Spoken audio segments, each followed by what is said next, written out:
ಎಲ್ಲರಿಗೂ ನಮಸ್ಕಾರ. ಸೊ ಇವತ್ತು ವಿಶ್ವವಿದ್ಯಾಲಯಗಳು ಜ್ಞಾನದ ಆಲಯಗಳಾಗಬೇಕಿತ್ತು. ಆದರೆ ಇವತ್ತು ವಿಶ್ವವಿದ್ಯಾಲಯಗಳು ಎಲ್ಲೋ ಒಂದು ಕಡೆ ವ್ಯಾಪಾರದ ಕೇಂದ್ರಗಳಾಗುವ ನಿಟ್ಟಿನಲ್ಲಿ ಇವತ್ತು ವಿಶ್ವವಿದ್ಯಾಲಯಗಳು ನಡೀತಾ ಇದೆ ಅಂತಕ್ಕಂಥದ್ದು ನಮಗೆ ಇವತ್ತು ಕಣ್ಮುಂದೆ ಕಾಣ್ತಾ ಇದೆ.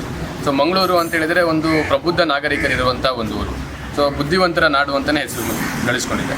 ಆದರೆ ಮಂಗಳೂರು ಅಂತ ಯೂನಿವರ್ಸಿಟಿಯಲ್ಲಿ ಇವತ್ತು ಕೋಚಿಮುಲ್ ಸಂಸ್ಥೆಯ ಒಂದು ಪರೀಕ್ಷೆಯನ್ನು ನಡೆಸುವಲ್ಲಿ ವಿಶ್ವವಿದ್ಯಾಲಯ ಇವತ್ತು ನಡೆಸಿರ್ತಕ್ಕಂಥ ಹಗರಣ, ಸೊ ಅದರಲ್ಲಿ ಭಾಗಿಯಾಗಿರ್ತಕ್ಕಂತಹ ಪರೀಕ್ಷಾಂಗ ಕುಲಸಚಿವರು, ಅಲ್ಲಿ ಆಡಳಿತ ವರ್ಗ, ಸೊ ಇವರು ಭಾಗಿಯಾಗಿದ್ದಾರೆ, ಅಲ್ಲಿ ಗೋಲ್ಮಾಲನ್ನು ಮಾಡಿದ್ದಾರೆ, ಭ್ರಷ್ಟಾಚಾರ ಎಸಗಿದ್ದಾರೆ ಅಂತ ಹೇಳಿದರೆ, ಸೊ ಇದು ಇಡೀ ವಿದ್ಯಾರ್ಥಿ ಸಮುದಾಯಕ್ಕೆ ಮತ್ತು ಮಂಗಳೂರಿನ ನಾಗರಿಕರಿಗೆ ಇದು ಆಗಿರ್ತಕ್ಕಂಥ ಭಾಳ ದೊಡ್ಡ ಒಂದು ಅವಮಾನ.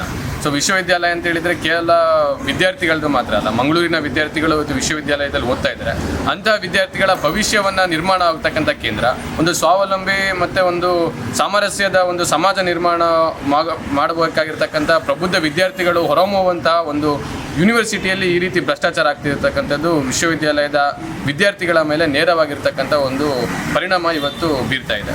ಸೊ ಹಾಗಾಗಿ ವಿದ್ಯಾರ್ಥಿ ಪರಿಷತ್ ಇವತ್ತು ಆಗ್ರಹವನ್ನು ಮಾಡ್ತಾ ಇದೆ. ಯಾವ ಕೋಚಿಮುಲ್ ಸಂಸ್ಥೆಯ ಪರೀಕ್ಷೆಯನ್ನು ನಡೆಸುವಲ್ಲಿ ವಿಶ್ವವಿದ್ಯಾಲಯ ಜವಾಬ್ದಾರಿಯನ್ನು ವಹಿಸಿಕೊಂಡು ಅಲ್ಲಿರ್ತಕ್ಕಂಥ ಪ್ರಶ್ನೆ ಪತ್ರಿಕೆಯನ್ನು ಲಕ್ಷಗಳಿಗೆ ಮಾರಾಟವನ್ನು ಮಾಡಿದ್ಯೋ, ಸೊ ಅದರಲ್ಲಿ ಭಾಗಿಯಾಗಿರ್ತಕ್ಕಂಥ ಪರೀಕ್ಷಾಂಗ ಕುಲಸಚಿವರ ಅಮಾನತಾಗಬೇಕು. ಸೊ ಪ್ರಕರಣ ನಡೆದಿರ್ತಕ್ಕಂಥದ್ದು 18ನೇ ತಾರೀಕು, ಆದರೂ ಕೂಡ ಇಲ್ಲಿಯ ಮಟ್ಟಿಗೂ ಕೂಡ ಅವರೇ ಚಾರ್ಜಲ್ಲಿದ್ದಾರೆ, ಅವರೇ ಯೂನಿವರ್ಸಿಟಿಗೆ ಬರ್ತಾ ಇದ್ದಾರೆ, ಅವರೇ ಸಿಗ್ನೇಚರ್ ಆಗ್ತಿದ್ದಾರೆ. ಅಂದರೆ ರಾಜ್ಯ ಸರ್ಕಾರ ಎಲ್ಲೋ ಒಂದು ಕಡೆ ನಿದ್ರೆಗೆ ಜಾರಿದೆ ಅಂತೇಳಿ ನಮಗೆ ಅನಿಸ್ತಾ ಇದೆ.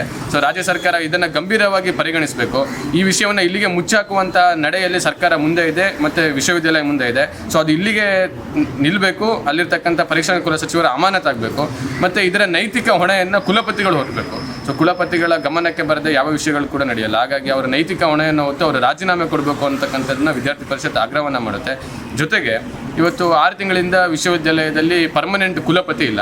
ಸೊ ಇವತ್ತು ಪರ್ಮನೆಂಟ್ ಕುಲಪತಿ ಇಲ್ಲದೆ ಸೊ ವಿಶ್ವವಿದ್ಯಾಲಯದ ಪರಿಸ್ಥಿತಿ ಇವತ್ತು ಯಾವ ರೀತಿಯಾಗಿದೆ ಅಂತ ಹೇಳಿದ್ರೆ ಎ ಗ್ರೇಡಿಂದ ಬಿ ಗ್ರೇಡಿಗೆ ವಿಶ್ವವಿದ್ಯಾಲಯ ಇವತ್ತು ಜಾರಿದೆ. ಮತ್ತು ಒಂದು ಅನಿಶ್ಚಿತತೆ ಇವತ್ತು ವಿಶ್ವವಿದ್ಯಾಲಯಗಳಲ್ಲಿದೆ.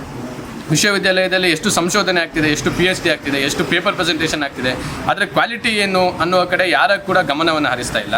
ಸಂಬಂಧ ಇಲ್ಲದ ಒಂದು ಸಂಸ್ಥೆಯ ಪರೀಕ್ಷೆಯನ್ನು ನಡೆಸುವಲ್ಲಿ ಆಡಳಿತ ವರ್ಗ ಅದರಲ್ಲಿ ಆಸಕ್ತಿ ತೋರಿಸ್ತಾ ಇದೆ ಅಂತ ಹೇಳಿದರೆ, ಸೊ ಇವರಿಗೆ ವೈಯಕ್ತಿಕವಾಗಿ ಏನು ಲಾಭ ಇದೆ ಅಂತಕ್ಕಂಥ ಪ್ರಶ್ನೆ ವಿದ್ಯಾರ್ಥಿ ಸಮುದಾಯದಲ್ಲಿ ಮೂಡ್ತಾ ಇದೆ. ಕಾರಣ ಏನು ಅಂತ ಹೇಳಿದರೆ ವಿದ್ಯಾರ್ಥಿಗಳ ಪರೀಕ್ಷೆ ಸರಿಯಾಗಿ ನಡೆಯಲ್ಲ, ವಿದ್ಯಾರ್ಥಿಗಳ ರಿಸಲ್ಟ್ ಸರಿಯಾಗಿ ಬರಲ್ಲ, ವಿದ್ಯಾರ್ಥಿಗಳ ಅಂಕಪಟ್ಟಿ ಸರಿಯಾಗಿ ಬರಲ್ಲ.